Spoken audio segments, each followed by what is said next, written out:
उस 25-26 वर्ष के हनुमान भक्त को अपमान करने का काम करेगा, वो मिट्टी में मिल जाएगा। जब हनुमान जी गरजते हैं तो कहीं ना कहीं वो उन विनाशियों का नाश कर देते हैं जो हनुमान भक्त को परेशान करने वाले हैं। हिंदुस्तान हिंदू राष्ट्र था, हिंदू राष्ट्र है, हिंदू राष्ट्र रहेगा। मैंने हिंदू राष्ट्र बोला है।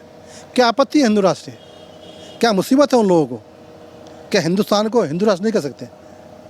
हमारी आबादी हिंदुस्तान में हिंदुओं की है, तो क्या हम इसे पाकिस्तान की आबादी बोलेंगे या पाकिस्तान बोलेंगे? क्या बोलेंगे? मैं तो कहता हूँ कि सनातन का झंडा अब फहराएगा। अब ये हिंदू राष्ट्र का जो ध्वज है दुनिया में फहराएगा, इसको रोकने वाला नहीं है। स्वर्गीय मुलायम सिंह जी जब से निधन हुआ है तब से सपा के हाथ से अब सब कुछ खत्म हो गया है। अब कितना भी जोर लगा लें सत्ता में तो नहीं आएंगे। किसान खान जी, एक तरफ जहां बागेश्वर धाम के बाबा यानी कि धीरेन्द्र शास्त्री को लेकर बिहार में जन सैलाब उमड़ा जब वो अपने बाहर यानी कि मध्य प्रदेश भी गए, और उसी के बावजूद एक तरफ बिहार सरकार ने उनका विरोध किया, तो आज इसी तरीके की सुर जो है वो सपा अपनाती हुई नजर आ रही है। और सपा के नेता का ये कहना है कि अगर धीरेन्द्र शास्त्री जो हैं वो अगर उत्तर प्रदेश आते हैं तो समाजवादी पार्टी जो है वो उनका विरोध करेगी। और ये बात कही गई है सपा के नेता सुनील साजन की तरफ से। कैसे देख रहे हैं कि एक धर्मगुरु का इस तरीके से विरोध पर उतर आई हैं आज राजनीतिक पार्टियां? बड़े दुख की बात है। पता नहीं इन राजनीतिक पार्टियों को क्या हो गया है। अब मोदी जी का विरोध करते हो तो करते रहो, परंतु एक 25-26 वर्ष का युवा, हनुमान का भक्त, सनातन का रखवाला अपने धर्म का प्रचार प्रसार करता है, अपने समाज को जागरूक करने की बात करता है, फिर हमें पीड़ा क्यों? फिर हमें दुख क्यों? ये कहीं ना कहीं वो लोग हैं जो देश के ना प्यार को मानते, ना किसी धर्म को मानते, ना किसी सौहार्द को मानते। इनका मकसद है केवल वोट पाना, सत्ता हासिल करना। अब सत्ता इनके हाथ में आने वाली नहीं है। और धीरेन्द्र शास्त्री के साथ में पूरी दुनिया का हिंदू समाज का हिंदू है, वो सनातन का झंडा लेकर घूम रहा है। और एक बात और कह दूँ, लोग कहते थे कि हिंदू राष्ट्र की मांग कर रहे हैं। शायद नहीं पता इन समाजवादी पार्टियों को या ममता जी को या फिर बिहार के पलटू भाई को कि हिंदुस्तान हिंदू राष्ट्र था, हिंदू राष्ट्र है, हिंदू राष्ट्र रहेगा। हम केवल कहना बोलना शुरू कर दें, आज से हिंदू राष्ट्र हो गया। मैंने हिंदू राष्ट्र बोला है। क्या आपत्ति है हिंदू राष्ट्र? क्या मुसीबत है उन लोगों को? क्या हिंदुस्तान को हिंदू राष्ट्र नहीं कर सकते? हमारी आबादी हिंदुस्तान में हिंदुओं की है, तो क्या हम इसे पाकिस्तान की आबादी बोलेंगे या पाकिस्तान बोलेंगे? क्या बोलेंगे? हमारे देश का जो पहचान है वो सनातन है। गंगा जमनी तहजीब है, गंगा है, अयोध्या है, मथुरा है, काशी का विश्व बाबा है। इसकी पहचान ये है। तपस्वी ऋषि मुनियों का देश है। गंगा बहती हो, यमुना बहती हो जिस देश में, जिसका जल पीने से उद्धार होता हो, जिसके गंगा में डुबकी लगाने से पाप धुलते हों, जिसकी आखिरी सैया माँ गंगा हो, माँ भारती की आंचल में सोना हो, तो क्या हिंदू राष्ट्र नहीं कहेंगे तो क्या कहेंगे? हिंदू राष्ट्र का मतलब है सबके साथ, सभी समाजों को, सभी वर्गों को कंधे से कंधा मिलाकर साथ चलना।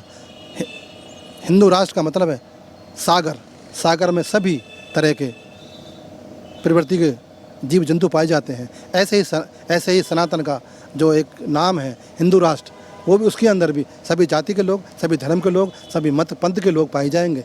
पता नहीं क्या आपत्ति है हिंदू राष्ट्र? मैं तो कहता हूँ मेरा देश हिंदू राष्ट्र है, हिंदू राष्ट्र था, हिंदू राष्ट्र रहेगा।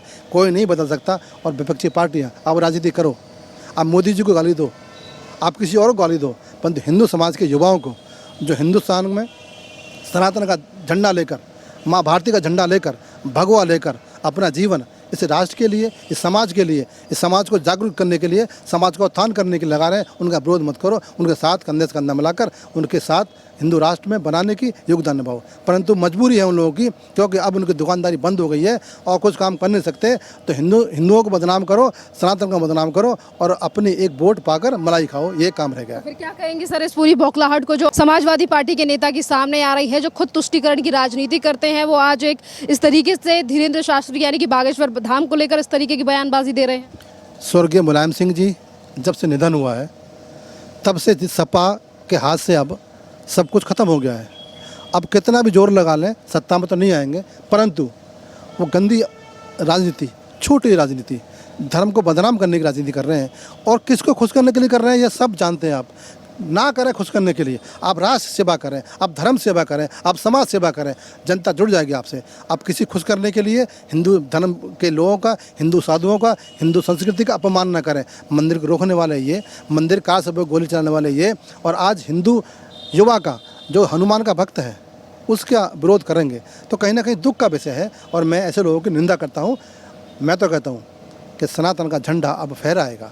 अब ये हिंदू राष्ट्र का जो ध्वज है दुनिया में फहराएगा, इसको रोकने वाला नहीं है। कि आज हिंदू युवा, हिंदू बेटियां, हिंदू समाज जग गया है, उसकी आंखों से पट्टी खुल गई है और जगाने वाला नरेंद्र मोदी है। एक मसीहा देश में ऐसा है जो भाजपा ने और राष्ट्रीय स्वयंसेवक ने तराश कर देश की गद्दी सौंपी है। उस देश को वैभव तक ले जाएगा और भगवा लहराएगा। कोई कितना भी जोर लगा लो, सपा हो, बसपा हो, कांग्रेस हो, ममता हो, लालू हो, आरजेडी हो, कोई भी हो, अपनी छाती पीटते रह जाएंगे और एक न एक दिन 24 के बाद में भगवा लहराएंगे, इस देश को बिस्कुर बनाएंगे। एहसान खान जी, आप उत्तर प्रदेश से ही हैं और आप मुस्लिम समाज से आते हैं, पर इसी के साथ अगर हम बात करें समाजवादी पार्टी के इतिहास के बारे में, तो जैसा कि अभी आपने जिक्र किया कि कार सेवकों के ऊपर गोली चलवाने वाले थे यानी कि मुलायम सिंह यादव, जो कि आज इस दुनिया में नहीं है। और इससे पहले अगर बात करें तो राम मंदिर को लेकर भी लगातार जो है वो लगातार बयानबाजी अखिलेश यादव की तरफ से की गई। हिंदू देवी देवताओं को लेकर उन्होंने ये तक कहा कि मैं पूजा पाठ में ज़्यादा बिलीव नहीं करता। पर आज एक समाज को खुश करने के लिए अगर वो बागेश्वर धाम का इस तरीके से विरोध कर रहे हैं उनकी पार्टी वाले लोग, तो क्या इससे शेष समुदाय की बात करें वो क्या खुश होगा इस तरीके की बयानबाजियों? बिल्कुल नहीं होगा। आपने कहा कि मैं मुसलमान हूँ, हाँ मेरा धर्म मुसलमान है, कर्म मेरा राष्ट्र है, कर्म मेरा माँ भारती है, कर्म मेरा समाज सेवा है, मैं इससे नहीं बच सकता। और रही बात मुसलमान की, अब मुसलमान जग गया है। क्यों जगा है और जगाने वाला कौन है? जिसने जगाया है उसका नाम नरेंद्र मोदी है। और उत्तर प्रदेश में जगाने वाला कौन है? योगी महाराज हैं, जिन्होंने अभी निकाय चुनाव में 400 सीट देकर एक तोहफा दिया है उन पसमानदा मुस्लिम समाज के लोगों को, जो ठेली पर अंडे बेचते थे, जो रेहड़ी चलाते थे, जो कबाड़ा चुनते थे। आज उन लोगों को आगे लाने का काम किया है। देश में समाज सेवा में और राष्ट्र सेवा में उन्होंने योगदान देने का काम किया है। तो अब मुसलमान ने मन बना लिया है, अब वो बहका में नहीं आएगा। अब वो केवल और केवल भाजपा के साथ कंधे से कंधा मिलाकर चलेगा। क्यों चलेगा? कि उसने भाजपा के हाथों से देवा नमक खाया है। राशन की मैं बात करूं, पहले राशन की योजना पहले भी थी। राशन में गेहूं, चावल, चीनी मिलती थी। वो संपूर्ण राशन नहीं था, वो केवल लॉलीपॉप था। मोदी जी ने देखा कि राशन का मतलब होता है घर की सारी सामग्री, तेल भी है, चीनी भी है, चावल भी है, मूंग भी है, दाल भी है, नमक भी है, हल्दी भी है, मिर्च भी है और घी भी है और चने भी हैं। गरीब को चने नहीं मिलते थे, आज लोग गरीब चना खाता है। चना पहले बड़े लोग खाते थे। मैं गांव का रहने वाला हूं। चना उनके पास होता था जिनके पास बड़ी खेती होती थी या बड़े किसान होते थे। आज गरीब के घर में चना पहुंचना है, उसका नाम नरेंद्र मोदी है। और नरेंद्र मोदी जी का और योगी जी का मुसलमान ने नमक खाया है और 24 में भारी बहुमत से जिताएगा और इस ऋण को उतारेगा। एक तरफ सपा की तरफ से इस तरीके से विरोध किया जा रहा है, वहीं बागेश्वर धाम को लेकर इस तरीके से बयानबाजी करने वाले समाजवादी पार्टी के नेता ही नहीं, बल्कि इससे पहले अपने आप को स्वयंभू पत्रकार कहने वाले अजीत अंजुम ने भी कहा कि ढोंगी आ गया बिहार। और वहीं नीतीश कुमार से लेकर आरजेडी के कई नेताओं ने भी इस तरीके के अपशब्दों का इस्तेमाल किया।